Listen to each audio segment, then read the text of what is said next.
आप सभी को मैं साधना स्टडी विद साधना में एक बार फिर से आप सभी का स्वागत है। आज हम देखेंगे नायलॉन की दूसरी क्लास, क्योंकि नायलॉन की पहली क्लास मैंने कल दे दिया था। और हम लोग पढ़े हैं टेक्सटाइल में वस्त्र विज्ञान के जो रेशे होते हैं उनके बारे में देख रहे थे, प्राकृतिक, वानस्पतिक और कृत्रिम, ये सब हमने पढ़ लिया था। अब हमें क्या पढ़ रहे हैं, नायलॉन। हमने कपास, ऊन, रेशम, लिनन, जूट, ये सब पढ़ लिए हैं। अब जाके कौन सा है हमारा नायलॉन की पहली क्लास मैंने दे दी थी, उसमें उसके निर्माण के उत्पादन के बारे में बताया था, इतिहास के बारे में बताया था कि उनके पिता कौन हैं, कैसे कैसे इसकी प्रक्रिया हुई। आज देखेंगे नायलॉन के निर्माण के बारे में। ठीक है, आज क्या देखेंगे, नायलॉन का निर्माण कैसे होता है, किस प्रकार से होता है। तो पहले देखिए, जो नायलॉन होता है यह निम्नलिखित चरणों से गुजरता है, कई स्टेप से गुजरता है। तो पहले प्रक्रिया इसकी जब हो जाती है तो वह हो जाता है पॉलीमराइजेशन प्रक्रिया। पॉलीमराइजेशन प्रक्रिया में नायलॉन के रेशे जो होते हैं उनके निर्माण रासायनिक प्रक्रियाओं की एक जटिल श्रृंखला। इसमें इनका बॉन्ड होता है कार्बन हाइड्रोजन ऑक्सीजन नाइट्रोजन का। इस पर एक नियंत्रित ताप अनुपात संगठनात्मक व्यवस्था से मिलाया जाता है। सभी को जो होते हैं, सभी का तत्वों का अनुपात, मतलब उनके बात पर निर्भर करता है कि किस प्रकार से नायलॉन बनाया जाएगा।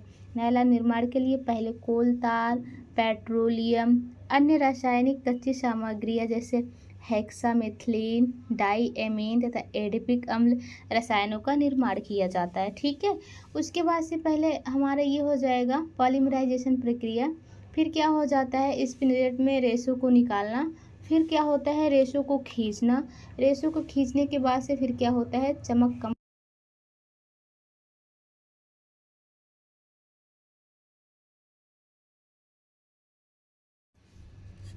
तो इसमें क्या करना, रेशे को खींचना।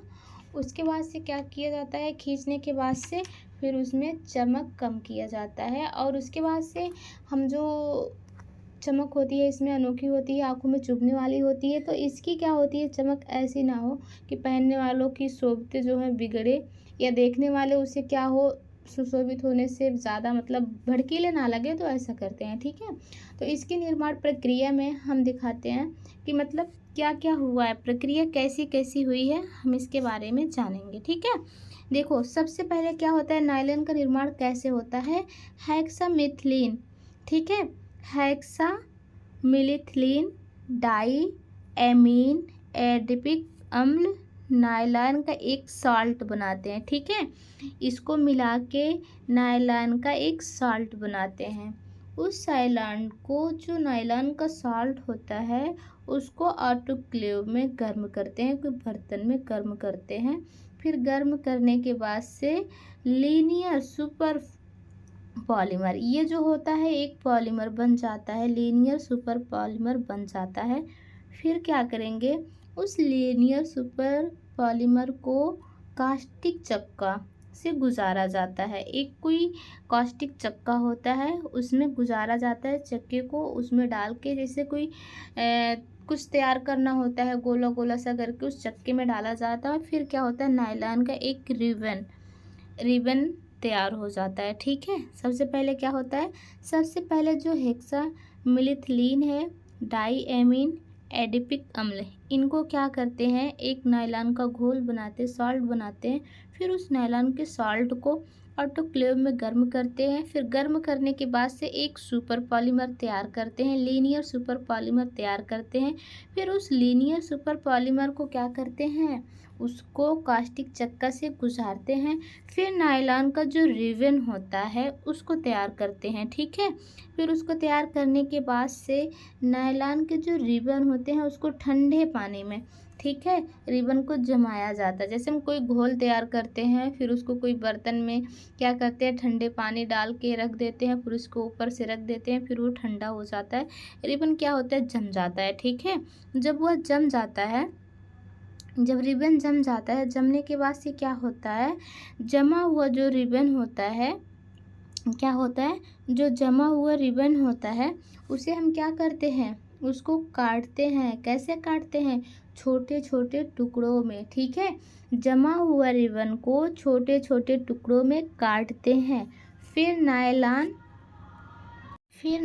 फिर जाके नायलॉन फ्लेक्स को तैयार करते हैं, ठीक है। जब नायलॉन फ्लेक्स तैयार हो जाता है उसके बाद से हम क्या करते हैं, उसके बाद से पिघलाते हैं। उसको पिघलाएंगे, पिघलाने के बाद से एक गाढ़ा घोल बनाएंगे, ठीक है। फिर गाढ़ा घोल बनाने के बाद से स्पिनरेट के छिद्रों से गुजारा जाता है। मैंने स्पिनरेट के छिद्र दिखाए थे कि इसमें जो स्पिनरेट होता है वो ऐसे करके होता है। फिर उसी में से हम क्या करेंगे, नायलॉन के घोल को डालेंगे। फिर हमारे रेशे क्या होते हैं, आ जाएंगे।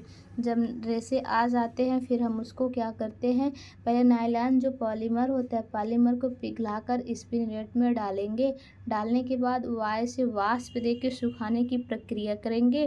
फिर सुखाएंगे, सुखाने के बाद से हम क्या करते हैं, नायलॉन को निकाल कर लपेटा हुआ धागा बनाते हैं। उस धागे को खींच कर महीन करते हैं। फिर धागों को खींच कर और अधिक महीन करना, फिर क्या करते हैं, हम धागों को लपेटते हैं, ठीक है। उसके बाद से स्पिनरेट के छिद्र से हम क्या करेंगे, उसको पॉलीमर को गुजारेंगे। फिर नायलॉन का धागा जो होता है, नायलॉन का जो धागा होता है मशीन में लगी रील से 7 से 8 गुना क्या किया जाता है, खींचा जाता है। मैंने बताया जैसे खींचा जाता है। फिर सूक्ष्म बारीक लचीला नायलॉन का धागा हमें प्राप्त हो जाता है, ठीक है। तो ये प्रक्रिया आपको समझ में आई। जैसे कि आप लोगों को पता होगा, पहले हम सबसे पहले क्या करते हैं, पॉलीमर को तैयार करते हैं। पॉलीमर को तैयार करने के बाद से इसे हम क्या करते हैं, हेक्सामेथिलीन साल्ट तैयार करते, पॉलीमर बनाते, पॉलीमर नायलॉन पॉलीमर को पिघला करके हम क्या करेंगे, हम उसमें डालेंगे स्पिनरेट में। स्पिनरेट में जब डाल देंगे तो वायु को वाष्प के द्वारा सुखाने की प्रक्रिया करेंगे। फिर उसको खींचेंगे, खींचने के बाद से धागों को महीन बनाएंगे। धागों को महीन बनाकर फिर हम रील में लपेट लेंगे, ठीक है। ये हमारा रहा प्रोसेस किसका, नायलॉन का। ये आई होप आप लोगों को समझ में आ गया होगा कि नायलॉन का मतलब निर्माण कैसे होता है, नायलॉन कैसे बनाया जाता है। तो आज की क्लास हमारी यहीं तक। कल हम देखेंगे नायलॉन के विशेषताएं या फिर उसके जो होते हैं उससे कैसे कपड़े बनते हैं उसके बारे में जानेंगे। आज के लिए इतना ही। और आप लोग हमारी क्लास को प्लीज़ सब्सक्राइब करवाइए, शेयर कर दीजिए, लाइक करिए, कमेंट करिए अगर क्लास थोड़ा सा भी अच्छी लगती है। बहुत बहुत धन्यवाद आप लोगों को। Thank you.